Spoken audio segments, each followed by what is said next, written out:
Before I introduce Elizabeth Smart's book to you, there's a movie that I would like to talk about. It's a South Korean film. It was released last year in October. Its English title is The World of Love, and in South Korea it was released with the title Juin of the World. A BBC News report just covered this film. The piece has been written by Juna Moon, a reporter for BBC Korean based in Seoul, and Fan Wang, who works for BBC News Singapore. It just landed on BBC News website a few hours ago, and I thought, what a wonderful way to begin an intro into a book, because the theme of Elizabeth Smart's book, Detours, and Juin of the World / The World of Love, is similar. It's about a survivor of essay not being defined and not allowing herself to be defined by that particular act and event. The article says, quote, "The world of love may not seem like an obvious choice for moviegoers. The Korean title, Juin of the World, says little about the plot. While it stars Parasite actor Jang Hae-jin and K-drama star Go Min-si, the lead is played by Seo Soo-gun, a new name on the big screen. At its heart, this is a story about the life of 17-year-old Juin. Everything is going well for her. She is popular at school, has a devoted boyfriend, and lives with a caring mum and adorable younger brother. Tension begins over her refusal to sign a petition at school. A man who assaulted a 10-year-old child is about to be released from jail into her neighborhood. So a fellow student starts a petition calling for the suspension of his release. Juin is the only one who refuses to sign. She objects to a single line in the petition, that is, sexual violence leaves deep wounds that never heal and completely destroys a person's life and soul. I can't agree with this statement, Juin tells the student who drafted it. The standoff ends up revealing her secret. She was raped by a relative when she was younger. Despite the harrowing theme, Miss Yoon is determined to explore the fullness of Juin's life, whose name means owner or master in Korean, alluding to the autonomy Miss Yoon envisioned for her character. Journalists who attended the media screening received a handwritten letter from Miss Yoon asking them to avoid mentioning SV while covering the film. The story is more about how we look at her, Miss Yoon explained to the BBC, adding that she didn't want to pin a label, childhood essay survivor, on her protagonist. Because Juin herself refuses that, it's one part of her identity and it shakes her, but she insists, "That's not all I am." Unquote. So that's a passage from the piece, and I thought that I'd just make this as an introduction to Elizabeth Smart's book, Detours. It's a lovely theme and a lovely message, very empowering message. And now, on to the book. Detours, Hope and Growth After Life's Hardest Turns. And I'm recommending it. Now, the book is all about how life takes you on a road that you never envisioned, never had, that you were not even prepared for, and how you find a new purpose and a new direction in life just through serendipity or just through making the best of situations that were not in your control. I think that's the biggest lesson out of this book. I will be reading a few passages from the book, a few short passages, just to give you an idea about what the book is all about. But before I start, I think it's important to talk about who Elizabeth Smart is and what she represents. I still remember it. I mean, this was way back in the early 2000s. She was 14 and she was kidnapped. She belongs to an affluent family, and this kidnapping occurred a few years after the John Benet Ramsey case. And the fear was that this particular kidnapping is going to end in the way that John Benet Ramsey case ended. Because as you well know, that the first 24 hours after the person is kidnapped are the most crucial. And as time goes on, the chances of someone being found alive are slim. As she describes on page 11, quote, "I was 14 when Brian David Mitchell and his wife Wanda Barzi kidnapped me. One moment I was walking along, and the next I was weightless, spinning through dark air into the abyss. In an instant, all my dreams and plans for the future were ripped away. I had been dragged off that beautiful path in my mind and into the ravine below. At first I thought I was tumbling into nothingness, that I would disappear right then and be gone forever. I wondered if I had built my whole life around this vision of a future that I would not live to see. But that wasn't the case. I did hit the ground eventually when I learned I was meant to be kept, not killed. But life with my kidnappers could hardly be called living. In my mind's eye, the road of my life had disappeared, and the world I had landed in was cold and lifeless, full of sudden drop-offs, swift rivers, and jagged rocks. I was terrified and in pain, alone with only monsters for company. Still I clung to the hope that my family would find me somehow. If I listened hard enough, I could almost hear them calling my name. All I had to do was survive. If I could, I was sure they would find me and save me from this terrible place. What I didn't realize at the time was that no one could swoop in and lift me out of that mental and emotional wasteland. 9 months into my captivity, I would be rescued, but it would take much longer to navigate that treacherous new landscape in my mind." Unquote. The case drew national headlines. It was everywhere. Nobody knew where she was, whether she's dead or alive. But 9 months later, as far as I remember, a customer at a particular grocery store or some such place noticed Elizabeth Smart. And that's how the authorities got notified. That's how Brian David Mitchell and his wife Wanda Bursey were apprehended. There was a huge sigh of relief that she was found alive. This case had a happy ending in the sense that she was found alive. And what she has been able to achieve in the decades since that particular event is amazing. It's absolutely remarkable. She's well adjusted. She is a happily married woman. She gets along with her parents. She has friends. She's heading the Elizabeth Smart Foundation that works specifically for victims of and survivors of abuse. And she turned that negative into a positive. And that is what her life represents. So it's an inspirational story.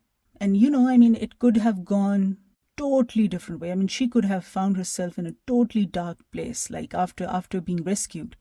She could have turned to drugs, and she could have turned to any other kind of behavioral issue. People suffering from PTSD do, and they do act out. That she was able to handle it and handle it well and come out of it a stronger person. This is extremely inspirational and extremely aspirational as well. So she says on page 12, quote, "This isn't a book about the beautiful roads we imagine for ourselves as children. It isn't about the simple routes we carefully lay out as adults to get from point A to point B. No. This is a book about the sucker punches that knock you flat on your back and drive the air from your lungs with such force you can't imagine getting to your feet again. It's about the winds that blow you so far off course that you lose sight of your path entirely. It's about the Brian David Mitchells and Wanda Barseys who steal you away from everything you know and everyone you love and turn your world into something shot through with ugliness and nightmare." Unquote. I'm not going to go into what her time in the captivity was like. If you want to know more about her life and what happened to her and what she has been doing ever since, you can see on your screen a few pages and clips of a few news stories and a few documentaries, and they will take you there. So page 16, quote, "On June 5th, 2002, I was kidnapped by Brian David Mitchell and Wanda Barsey. The couple tortured, starved, and sexually abused me for 9 months until I was rescued in the spring of 2003. It was one of the most notorious and widely televised child abduction cases in US history. When I arrived home, everyone in the country seemed to know who I was. Remember, she was 14. Going on 15 at that time. It was surreal and a bit mortifying, if I'm being honest. I wasn't one of those kids who grew up dreaming of fame and fortune. and what I suddenly had, if not quite fame, was a bit too close to it for my liking. While that kind of platform and recognition is not something I'd ever wanted for myself, I've tried my best to put it to good use. In the years since my rescue, I have dedicated my life to advocating for survivors of abduction, abuse, and sexual violence. I will continue to do so as long as I'm able." Unquote. Page 17. Quote, "So whether you're an individual who is intentional about personal growth and finding yourself at an inflection point, a person floundering in the aftermath of a major life change who doesn't know what to do next, a trauma survivor who is working to find their way back to meaning, or a family member who is watching a loved one struggle and doesn't know how to help, I wrote this book for you." Unquote. She recounts a particular episode that happened where she and her husband were going to a particular place and they took a detour because of rock slides, but the GPS kept on telling them to go back to that same road, the original route, that the only way forward was to go back to the road with the rock slides and drive straight through it. So she says on page 22, quote, "As I have reflected back on that situation, it reminds me of myself at 15, just weeks after being rescued from 9 months in captivity and so desperate to reclaim that life that was stolen from me. I wanted things to be just as they had been before Brian David Mitchell pressed a knife to my throat that warm summer night in 2002, before he raped me and told me I was his wife, that I belonged to him and was sealed to him forever. What I would have given to return to the route I had been on before I was taken, when I was still looking forward to holding hands with a boy for the first time, and my greatest worry was who I would sit with at lunch on my first day of high school that fall. I didn't want to dwell on the past, but I also couldn't escape the fact that my experiences had changed parts of me. I was still a child, but I was also a person who had seen real darkness, who was intimately familiar with the depths of human cruelty and the jagged edge of the scars it left. 15-year-old Elizabeth couldn't go back, so she had to find a different path forward. Somewhere along the way, that little girl became the woman I am today." Unquote. On page 48, she describes the moment that her father called her at 6 in the morning, and she was worried that something bad had happened to either her father or mom, or something terrible had happened at home.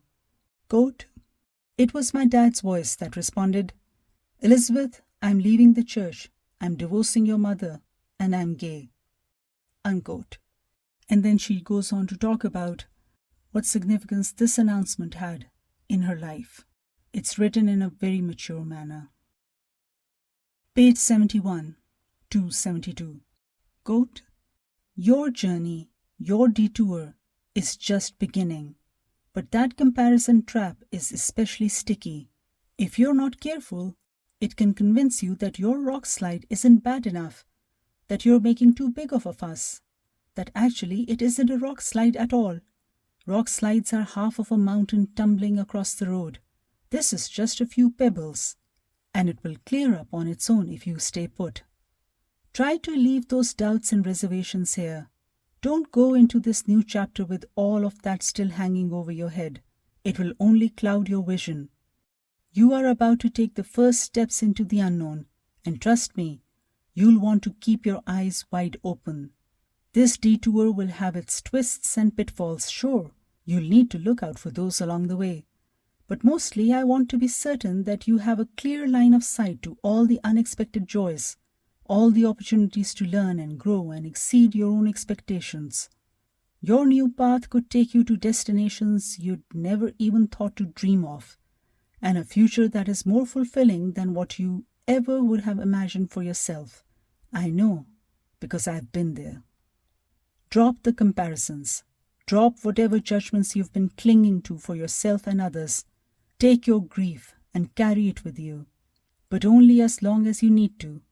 You've spent long enough looking back. Now give yourself permission to move forward." Unquote. Page 120. Quote, "Shame cannot exist in the kind of community we are looking for in a relational home.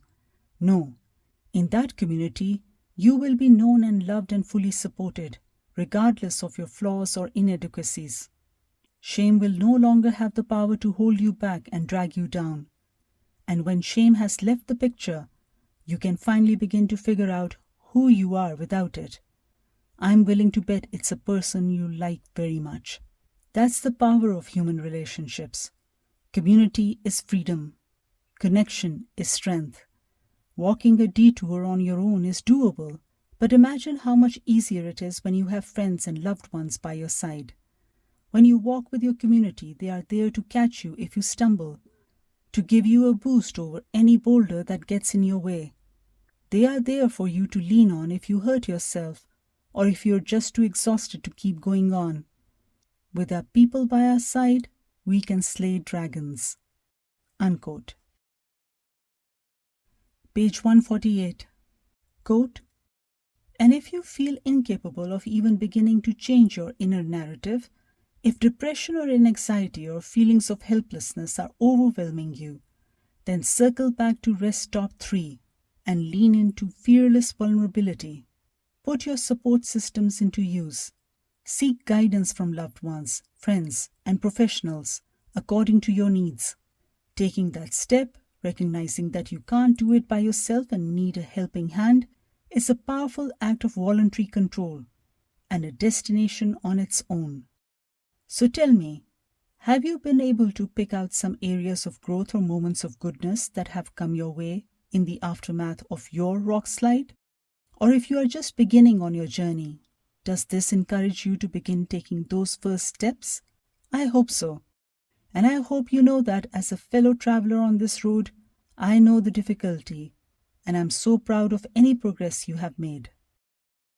I leave you with this quote from Australian activist Caine.